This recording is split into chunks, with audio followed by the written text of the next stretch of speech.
Hey everybody, welcome back. Today we're going to try and answer the question or help you answer the question, is it worth it to do comic book conventions? And what prompted this is we just got back from StellarCon, which was a wonderful con, but wasn't great for us. We wound up in raw numbers, wound up doing about $110 in sales for $100 table. So obviously, by the time you factor in travel time, loading, unloading, and food, we lost money. Even on a single day con, we still lost money. And even worse for us, we sponsored the adult cosplay contest, so we spent even a little bit more money, and yeah, it didn't turn out well for us as far as that goes. And so that whenever you have a con like that, the question always comes up, is it even worth it to do cons? And I hear this from a lot of indie creators. In fact, more and more often I hear, is it worth it to go do cons? Talk to Brad and Dave over at Comics Lab, which I highly recommend following them if you're an indie creator and listening to their podcast. They'll tell you no, Comic Cons just aren't worth it. And I think from a dollar and cents perspective, that may be true. We've had some really good cons where we did exceptionally well, and I'll talk about those in a minute. Um, but I think for a lot of people, it's harder and harder as an indie creator to justify the cost of a con. Tables are getting more expensive. There are fewer people out there that are looking for indie comics, unfortunately, at least at these cons, because so many of the cons have turned into, cutesy art and anime and manga, which if that's what you're making, you might have a better shot there. But not necessarily people buying comics. On the other hand, I think there are some benefits to going to a con. And this is going to be one of those it depends situations, which I know everybody hates. Everybody wants a yes or no answer. So I'm going to tell you our reasoning and why I like doing cons. And then this is something that you have to decide for yourself going forward. So one of the things that I am really bad at is sales and marketing. I hate being on the side of the table that you have to be on when you're at a con. I hate being on that selling side of the table. For us, going to cons is a good way to practice our sales, to practice our pitch, to talk to people who may potentially be customers and who may, buy our comics. And I think that's worth it for us because we learn a lot about what works and what doesn't that way when we're interacting with real people rather than just trying to sell online or trying to get people to come to the website or run Facebook ads or whatever. So I like that aspect of it. Now, is it worth it to lose money to go do that? That's a call you have to make. We're in a position where, okay, if we didn't make a lot of money that day, it doesn't really matter to us. Like, we've counted for our time and decided that being better at selling our comics is worth that investment to us. The other thing, though, is, I spent the whole day there with my brother, Ben, who's amazing.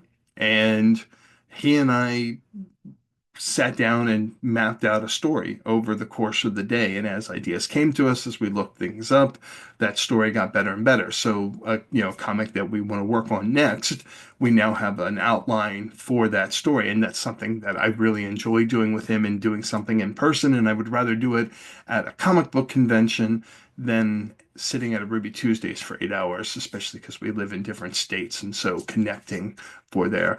And before y'all give me weird looks about Ruby Tuesday. Their salad bar is amazing. So you're just wrong about your Ruby Tuesday hate. Anyway, so there's that. There's that aspect of it. But again, we're in a position where we can afford to do that. And if it doesn't go perfectly, it's not the end of the world. But you also don't know what cons are going to work and not work until you do them. Now, you can do some things. Like I recommend getting together with your local comic book community with other indie creators in your area and talking to them and seeing what they think about these different cons because they'll have some good perspective. But you don't know what's going to work at each individual con until you do the con. You know, we've had some cons that were incredibly successful for us. Um, a Big Lick Comic Con in Northern Virginia was incredible for us, whereas Big Lick Comic Con in Roanoke was terrible for us. You know, in addition to losing money on the table, we also had hotel expenses there. Um, so you know, you don't always know where your audience is going to be, and it may be there or not there from one year to the next. And that's part of the challenge with cons is you don't have a lot of control. You can set up and do everything perfectly at your table, but if the kind of people that the marketing that the con team has done attracts people more interested in anime or more interested in those stickers or Funko Pops or whatever, then you're probably not going to have a lot of potential customers for your comic that day. You're already, because you're an indie comic creator, you're already, even at a comic book convention, you're limited to the people who may be interested in your comics. But then if most of the people are there for celebrity signings or cosplay or Funko Pop, then there are even fewer. That potential target market is even smaller for you.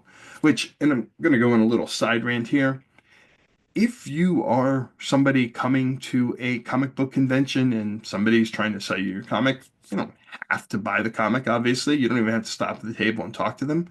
But don't say that you don't read comics. You're at a Comic Con.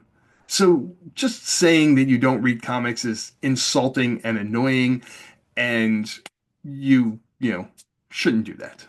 Anyway, rant aside, again, we like doing cons when we can, when it makes sense.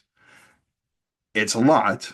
It's a lot of setup. It's a lot of prep. We're lucky enough that we generally don't print new comics for each convention because we make enough on our Kickstarters that we print them up and we have the inventory that we can grab and bring to the con with us. But it is a lot, and it does take up your day that you could be spent making more comics, which would be good. But it is an avenue of sales, and sales is an important part of what we do, right? I mean, not everybody, some people just like to make comics because they want to have them out there, and if they sell a couple to their buddies, that's great. But getting out and selling your comics is an important part of running a comics business, and knowing how to do that and knowing what works is an important part of what we do. And so I think for us, cons are a good way to exercise that. We can try new ways of setting up our table. We can try ways of attracting people's attention without being annoying. We often will get a good number of mailing lists signups afterwards, which those can turn into Kickstarter backers and customers down the road. In fact, we've had that happen a few times where we've met somebody at one con, they don't buy anything after we talk to them. We see them at the next con, they're like, "Oh yeah, we'd love to buy it. We love seeing you guys. We've been thinking about your comic, and that's great." So one of the things that we do is we offer people at our con a free digital mini comic if they sign up for our mailing list. So that gives them a chance to get a free comic. They sign up for the mailing list. Hopefully they stick around. And we do that. I know that CC over at Addict Door Media has a great way to get people to sign up to our mailing list. And so getting that marketing in other ways, even if you don't always sell comics, can be really valuable from a con. And that's something you have to think about. But again, you have to know what your finances are and whether or not you can afford to take the loss to hopefully sign up some future customers. So that's kind of my thoughts. And again, I know it's not a simple yes or no answer, because I think it is more complex than that. And, you know, the con world is changing just like the comic world is changing and so on, and you have to be there and adapt. I know that we've had our best single day sales came from selling at a cybersecurity convention because we have comics that are cybersecurity focused. I know a number of horror comics creators that have had great days selling at horror conventions.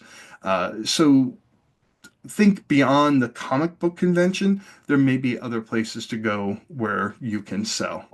I know that our local comic book shop does what they call a lot con twice a year, where you go out and you rent a table and it's all local people to come in. We've had a couple of really good days there. We've also had some really bad days, but that's okay because we're supporting our local comic book shop. So think about this, think about doing it. And again, if you can afford to maybe take a loss because you just don't know. You don't know what you're going to expect from convention, even from year to year, what you're going to expect from a convention. But I do think it's worth it for improving your ability to sell, again, if you can afford to take the loss. I hope this helps. I'm not really sure. I just wanted to get these ideas out because it's something I'm thinking about, and I think about every time we have a bad con, whether or not we should continue doing it. But I know we've had more good cons than bad cons, and that's the big thing that we have to keep in mind at the end of the year. What's that going to look like? Thank you for watching. As always, I'd appreciate if you'd like and subscribe, but keep reading comics.